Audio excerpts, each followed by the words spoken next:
नमस्कार दोस्तों, आप सभी का हमारे YouTube चैनल जीके स्टूडेंट में स्वागत है।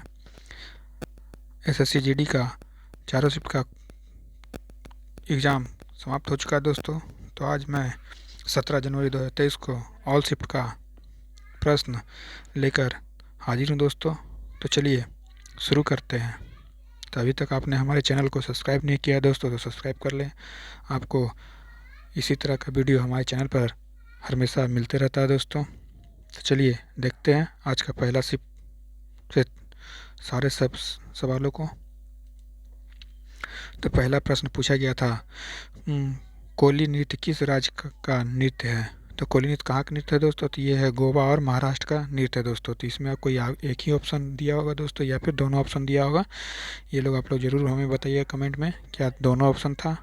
इसे कोली नृत्य गोवा और महाराष्ट्र दोनों का लोक नृत्य है दोस्तों। हाँ, अगला प्रश्न पूछा गया था, हरित क्रांति किस फसल के उत्पादन से संबंधित है? तो हरित क्रांति गेहूं और चावल के लिए संबंधित है दोस्तों। ये 1960 में आया था।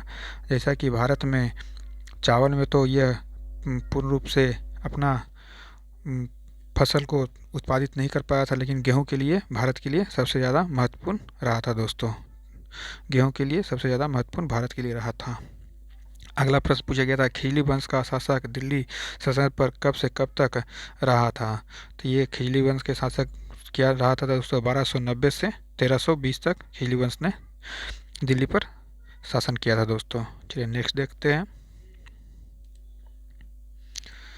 नेक्स्ट था, शिक्षा का अधिकार किस अनुच्छेद में आता है? तो शिक्षा का अधिकार 21A में आता है दोस्तों। जैसा कि 86वें संविधान संशोधन 2002 में यह शिक्षा का अधिकार जोड़ा गया था दोस्तों।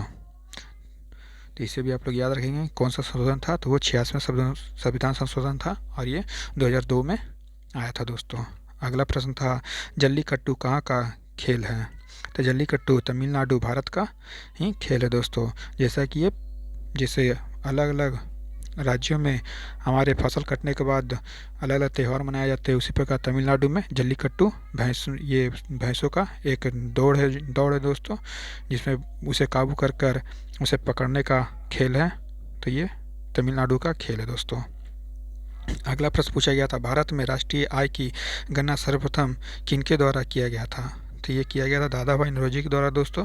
1867 से 68 के बीच में दादा भाई नौरोजी के द्वारा किया गया था। चलिए अगला प्रश्न देखते हैं। अगला प्रश्न पूछा गया था, बहादुर शाह जफर को गिरफ्तार करके कहाँ भेजा गया था? तो बहादुर शाह जफर को गिरफ्तार करके रंगून भेज दिया गया था दोस्तों।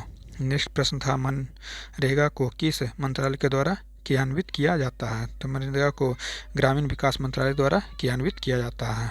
इसका सही आंसर हो जाएगा ग्रामीण विकास मंत्रालय द्वारा। अगला प्रश्न पूछा गया था, एस आकार का महासागर कौन सा है? तो ये एस आकार का महासागर कौन सा है दोस्तों? तो ये हो जाएगा अटलांटिक ओशियन। महासागर को एस आकार के महासागर कहते हैं। चलिए नेक्स्ट देखते हैं। नेक्स्ट प्रश्न पूछा गया था, राज्यपाल के निर्वाचन हेतु न्यूनतम आयु कितनी होती है? यहाँ अलग से आ गया दोस्तों, कितनी होती है यहाँ हो जाएगा। तो हो जाएगा राज्यपाल की न्यूनतम आयु हो जाएगी निर्वाचन के लिए 35 वर्ष। 35 वर्ष राज्यपाल की न्यूनतम आयु होनी चाहिए। अगला प्रश्न पूछा गया था, गणेश चतुर्थी की शुरुआत किसके द्वारा की गई थी? तो गणेश चतुर्थी की शुरुआत बाल गंगाधर तिलक के द्वारा किया गया था, जो भद्र शुक्ल चतुर्थी के दिन मनाया जाता है दोस्तों। तो कब मनाया जाता है? ये भद्र शुक्ल चतुर्थी के दिन मनाया जाता है। बाल गंगाधर तिलक के द्वारा मनाया गया था। ये महाराष्ट्र का लोक पर्व है दोस्तों। अगला प्रश्न पूछा गया था, भारत के वर्तमान विदेश सचिव कौन है? तो भारत के वर्तमान विदेश सचिव कौन है? विनय मोहन क्वात्रा भारत के वर्तमान विदेश सचिव हैं, जो कितने नंबर के हैं दोस्तों? तो ये हो जाएंगे 33वें नंबर के विदेश सचिव हैं। तो हो सके अगला शिफ्ट में नंबर भी पूछ ले दोस्तों, कितने नंबर के थे, तो ये आप लोग जरूर याद रखिएगा। चलिए नेक्स्ट देखते हैं। नेक्स्ट प्रश्न पूछा गया था, शुंग वंश के संस्थापक कौन थे? तो शुंग वंश के संस्थापक कौन थे? तो ये थे पुष्यमित्र शुंग। पुष्यमित्र शुंग ने शुंग वंश की स्थापना की थी। कब की थी दोस्तों? तो ये 185 ईसा पूर्व में किए थे। नेक्स्ट प्रश्न था 220 में भारत का ताजे पानी की प्रतिशत कितना है? तो ताजे पानी कुल प्रतिशत दोस्तों 4%। 4% ताजे पानी की प्रतिशत है। अगला प्रश्न पूछा गया था, महात्मा गांधी ने सविनय अवज्ञा आंदोलन को वापस लिया था, कब लिया था दोस्तों? तो ये सविनय अवज्ञा आंदोलन को पूर्ण रूप से वापसी लिया गया था 1934 को। ये सविनय अवज्ञा आंदोलन जैसा कि डांडी मार्च जब निकाला गया था दोस्तों, जब नमक सत्याग्रह खत्म हुआ था, तो नमक बनाने के बाद के बाद ही यह 1930 में ही महात्मा गांधी जी के द्वारा सविनय अवज्ञा आंदोलन को शुरुआत की गई थी। चलिए नेक्स्ट देखते हैं दोस्तों। नेक्स्ट प्रश्न था, भारतीय टीम ने ओलंपिक में कब हिस्सा लिया था? तो भारतीय टीम ने सर्वप्रथम ओलंपिक में लिया था 1900 में हिस्सा लिया था दोस्तों। नेक्स्ट प्रश्न पूछा गया था, पश्चिम बंगाल की राजधानी राजधानी क्या है? तो पश्चिम बंगाल की राजधानी क्या है दोस्तों? तो ये हो जाएगा कोलकाता। कल पूछा गया था मुख्यमंत्री के बारे में, आज पूछा गया पश्चिम बंगाल की राजधानी कहाँ है? तो ये कोलकाता हो जाएगा।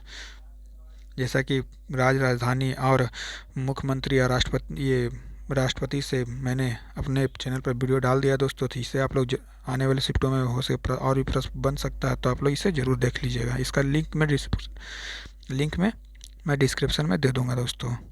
अगला प्रश्न पूछा गया था, सितारा देवी किस नृत्य से संबंधित है? सितारा देवी किस नृत्य से संबंधित है दोस्तों? तो ये कथक नृत्य से संबंधित है, जो शास्त्रीय नृत्य है दोस्तों। शास्त्रीय नृत्य से भी हमारे चैनल पर वीडियो बना हुआ दोस्तों, तो आप लोग जरूर देख लीजिएगा इसे।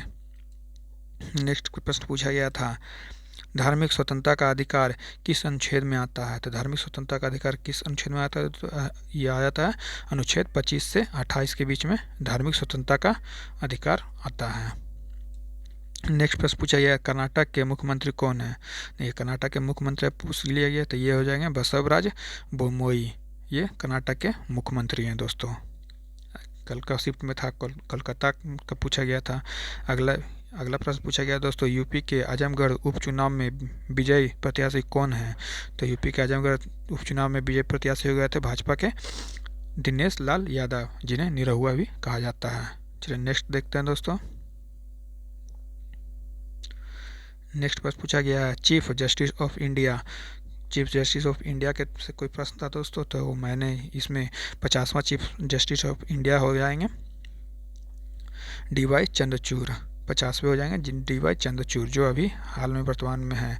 और 49वें हो जाएंगे UU ललित 49वें हो जाएंगे दोस्तों। तो आप लोग बताइएगा कि 50वां पूछा गया था या फिर 49वां पूछा गया था।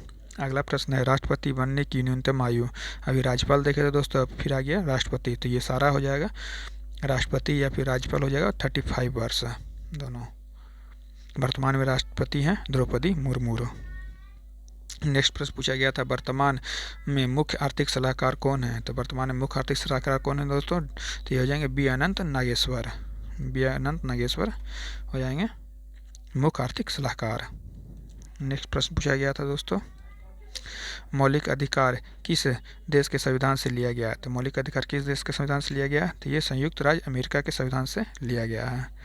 नेक्स्ट प्रश्न पूछा गया था, मोहन बागान क्लब की स्थापना कब हुई थी? मोहन बागान, इससे पहले के शिफ्ट में पूछा गया था मोहन बागान क्लब कहाँ है? तो ये कलकत्ता में। आइए आज के प्रश्न में पूछा गया है, स्थापना कब हुई थी? ये हुआ था 15 अगस्त 1889 ईस्वी में दोस्तों। 89 ईस्वी में ये मोहन बागान क्लब की स्थापना हुई थी। ये मोहन बागान क्लब सबसे पुराना फुटबॉल क्लब है दोस्तों, तो ये भी याद रखिएगा, सबसे पुराना फुटबॉल क्लब कौन है? तो ये मोहन बागान क्लब है। अगला प्रश्न पूछा गया था, पहली पंचवर्षीय योजना का उद्देश्य क्या था? तो पहली पंचवर्षीय योजना में कृषि का विकास दर को बढ़ावा देने का उद्देश्य था दोस्तों। चलिए नेक्स्ट देखते हैं। नेक्स्ट प्रश्न पूछा गया था, जतिन गोस्वामी किस नृत्य से संबंधित है? तो जतिन गोस्वामी किस नृत्य से संबंधित है दोस्तों? तो ये हो जाए शास्त्रीय नृत्य, सत्रिया नृत्य से संबंधित है। सत्रिया नृत्य से ये जतिन गोस्वामी संबंधित हैं। अगला प्रश्न पूछा गया, स्वच्छ भारत मिशन की शुरुआत कब हुई थी? तो स्वच्छ भारत मिशन की शुरुआत 2 अक्टूबर 2014 को हुआ था। नेक्स्ट प्रश्न पूछा गया था, पाँचवीं पंचवर्षीय योजना के समय प्रधानमंत्री कौन थे? तो पाँचवीं पंचवर्षीय योजना के समय PV नरसिम्हा राव प्रधानमंत्री थे। नेक्स्ट देखते हैं। और नेक्स्ट यहीं तक था दोस्तों। ये तीन शिफ्ट का क्वेश्चन हमें मिल पाया था दोस्तों, तो तीनों शिफ्ट का इतना ही प्रश्न मिल पाया था, तो ये तीनों शिफ्ट का एनालिसिस था दोस्तों।